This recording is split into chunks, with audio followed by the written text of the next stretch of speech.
안녕하세요. 오늘 말씀입니다. 예수님의 제자들 중에는 두 가지 유형이 있습니다. 첫 번째 유형은 주님의 일을 스스로 열심히 하는 사람들이고, 두 번째 유형은 주님이 자신을 통하여 역사하시도록 하는 사람들입니다.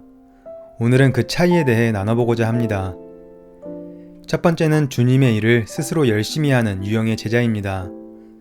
빌립보서 4장 2절, 내가 유오디아를 권하고 순두개를 권하노니 주 안에서 같은 마음을 품으라.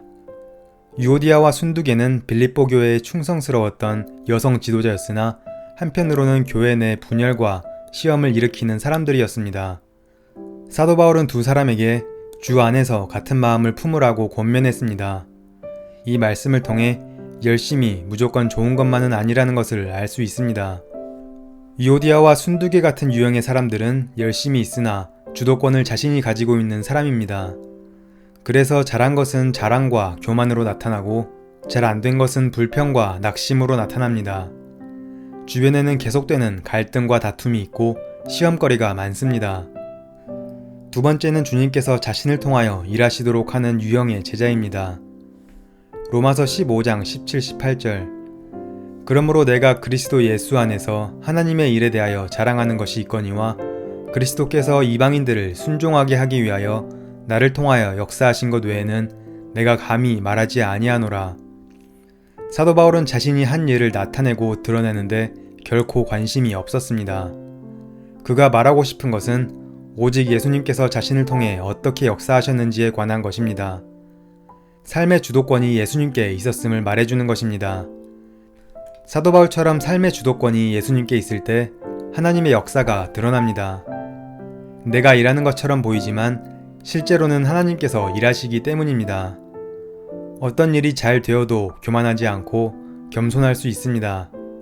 반대로 어떤 일이 실패한다 하더라도 절망하거나 낙심하지 않을 수 있습니다.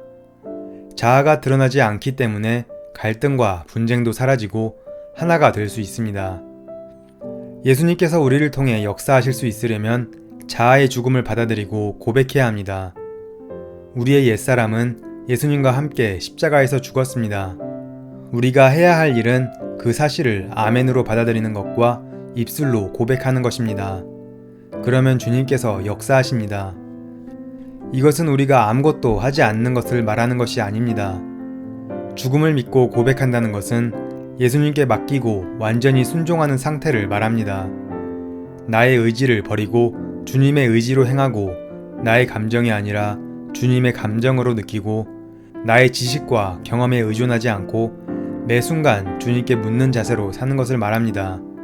그럴 때 비로소 예수님께서 나를 통해 역사하실 수 있게 되는 것입니다. 유기성 목사님께서 이런 간증을 해주셨습니다.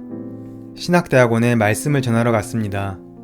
해마다 많은 신학생이 배출되지만 사역지가 부족해진 상황에서 불확실한 미래를 불안해하는 그들에게 기도하며 받은 마음을 이렇게 전했습니다.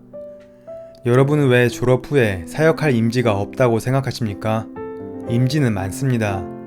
여러분이 집도 주고 월급도 주는 교회만 찾으려고 하니까 교회가 없는 것입니다. 여러분이 교회에 가서 사례비 안 주셔도 됩니다. 그저 제가 복음을 전할 곳만 알려주십시오 라고 해보세요. 어느 교회가 안 써주겠습니까? 그렇게 했는데도 영 임지를 구할 수 없으면 저희 교회로 오십시오.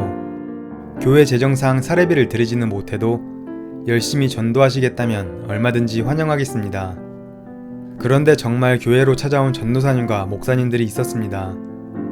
사례비를 안 줘도 되니까 그냥 교회에서 일만 하게 해달라고 하셨지만 알아보니 감리교 교회법상 최소한의 생활비를 지급하도록 되어 있었습니다.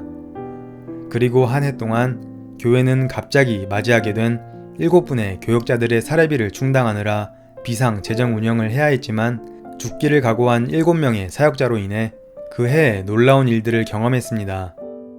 저는 그들을 보면서 정말 예수님 안에서 죽기로 각오하면 예수님이 반드시 살 길로 인도하신다는 것을 확신했습니다.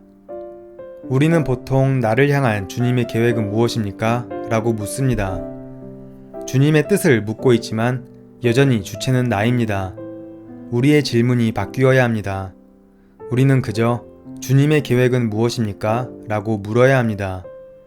그렇게 할 때 바른 답을 얻을 수 있고 우리가 무엇을 해야 하는지 알 수 있게 되는 것입니다.